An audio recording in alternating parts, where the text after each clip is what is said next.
into matters election preparedness. And just to get into that, we will be joined, actually already joined in studio by the IEBC CEO, Ezra Chiloba. But just before we get into that, let's revisit that story that is going to form precedence to our discussion. And it is today exactly 1 month to the all-important general election in Kenya, and one of the most contested issues in the 2013 presidential election remains a concern.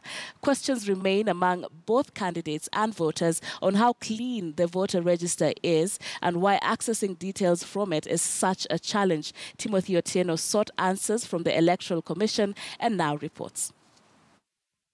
With exactly 1 month to the August 8th general election, Kenya's electoral body is confident that the election will proceed without any glitch. We have all our preparations within our timelines.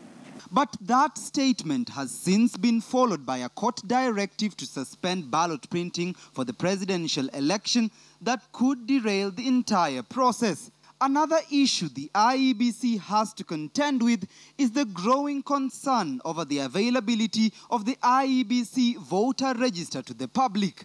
An online platform to query the register of voters is available on the Commission's website.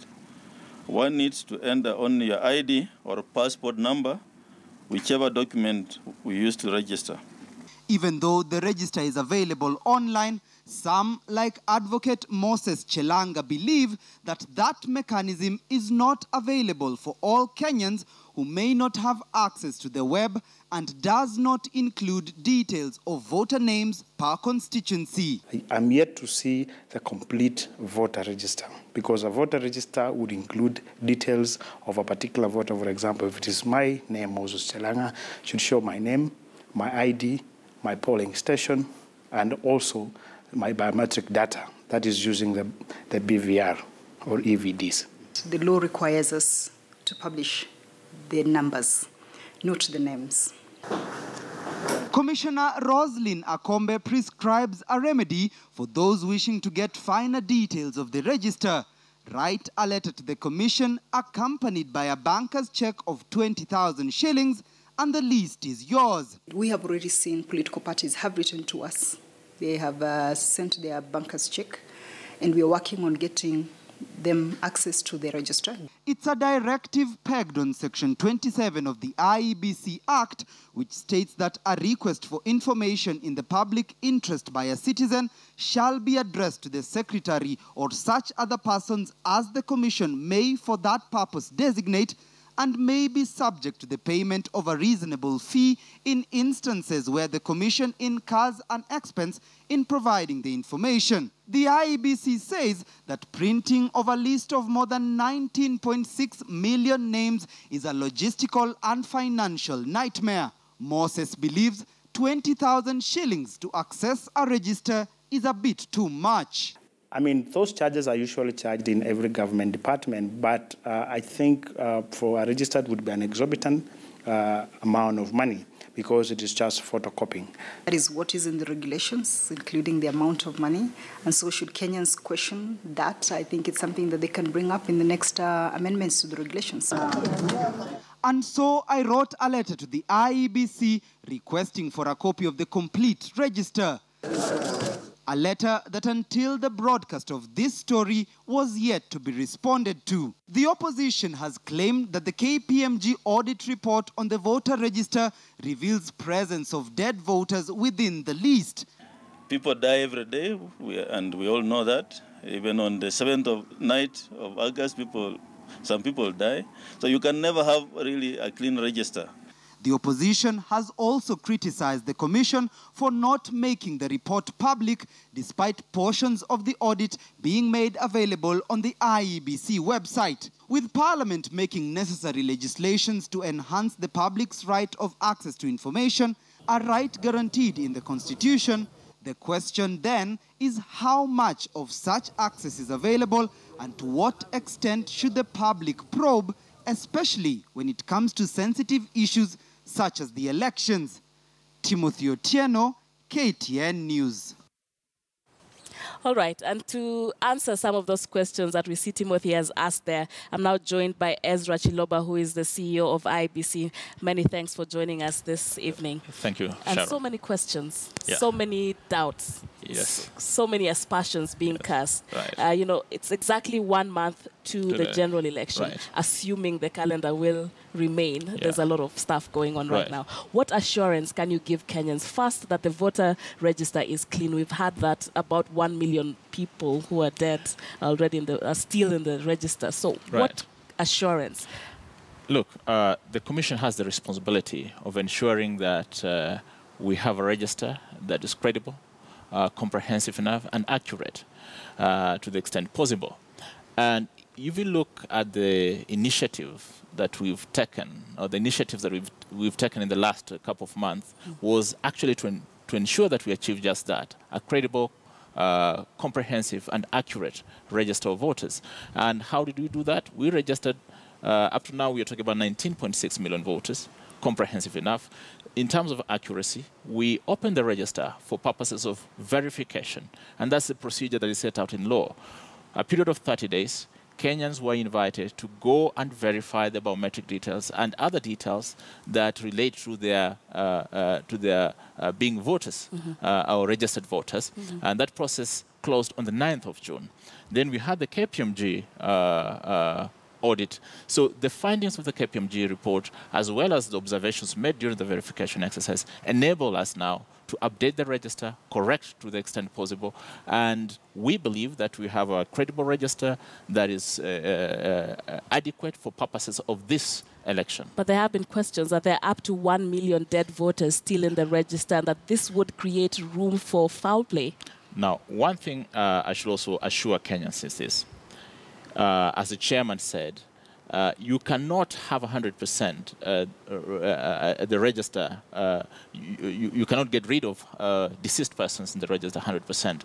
But so far, the efforts and measures we've put in place is to ensure that no records of deceased persons, even if they were in the register, will allow any manipulation or any foul play on the election day. Why? Because we're using the biometric verification on the polling day to identify voters, and deceased persons will not show up on the polling day so to vote. The stubborn thing with technology is that on one hand it can assure efficiency, on the other hand that it can be manipulated. Well, so far, the system that we are deploying is of very high standard, and we've ensured that there's security measures in place that will ensure that only rightful, eligible voters shall show up at the polling station and be identified and be able to vote. Now, something else about the 1 million deceased persons. That was a projection that was made by KPMG based on the trends in terms of mortality in the country. And it's not that they came down to the exact 1 million voters. They made a projection. And from the data that we got, we were able to expunge 88,000 records of deceased persons because we had the right name, the correct ID that enable us to identify them from the register, in the register, and therefore we deleted or expunged those names. Right. So in as far as we are concerned, I think the register is in good shape.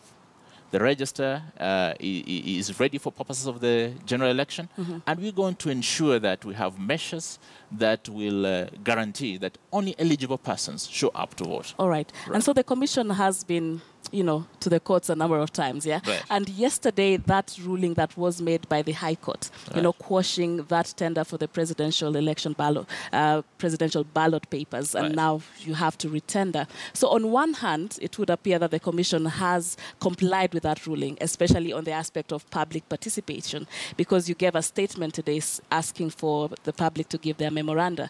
On the other hand, you also want to appeal this ruling. So it's a bit of a confusion. Is the appeal also, supposed to inform the retendering process, or is it for your future, reference? Now, we expressed our position immediately the decision was rendered by the High Court. And the first instinct was that we must appeal that decision because there are certain fundamental questions that it raises especially when it comes to the operations of an independent institution, and not just the independent institution, but all public sector institutions. So we think there are fundamental questions that must be raised, and they can only be answered during an appeal. Questions. For example, when you talk about public participation, we do not have a framework that governs public participation in as far as procurement is concerned.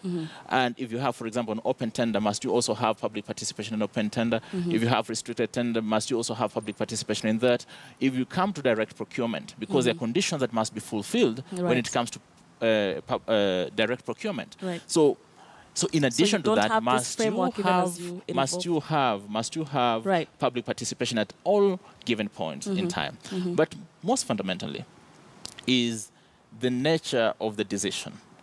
One, they said that the contract could not stand in as far as the presidential ballot papers are concerned. And yet, we only have one contract for the 6 ballot papers, for the six positions. So how can you nullify one part of the contract, and yet the entire contract was based on the same process? Yeah, so that is what is confusing us. And we think that if it is allowed to stand in that manner, it's likely going to cause crisis. But what are we doing now? We're saying, look, we must be pragmatic. Given the time left to the election, 30 days, we need as a country to come together and agree this is a way forward. And that's why we're inviting the presidential candidates, as well as public to submit their memoranda for us to be able to see if we can have a common vision, a common purpose to us ensuring that we have ballot papers for presidential election. All right. And there's still so many questions, but unfortunately we are out of time. But I know that this is a conversation that must continue between the public and the IEBC, even as we tend to do some civic education and to, educate the public about how prepared we are. I totally agree with you. And one thing I can tell you, 30 days to the election, the Commission is ready, is getting ready, and we want to work together as a country to be able to deliver this election. All right. Many thanks for joining us tonight. Thank you very much. That is Ezra Chiloba, CEO of the IEBC, speaking to some of the questions that have been arising 30 days to the election, talking about the state of preparedness. He says that we are very ready, and actually that the calendar is still as was that 8th of August 2017, Kenyans will be going to the polls for the general election. So we go for another short break now. Don't go too far. We have more news when we return.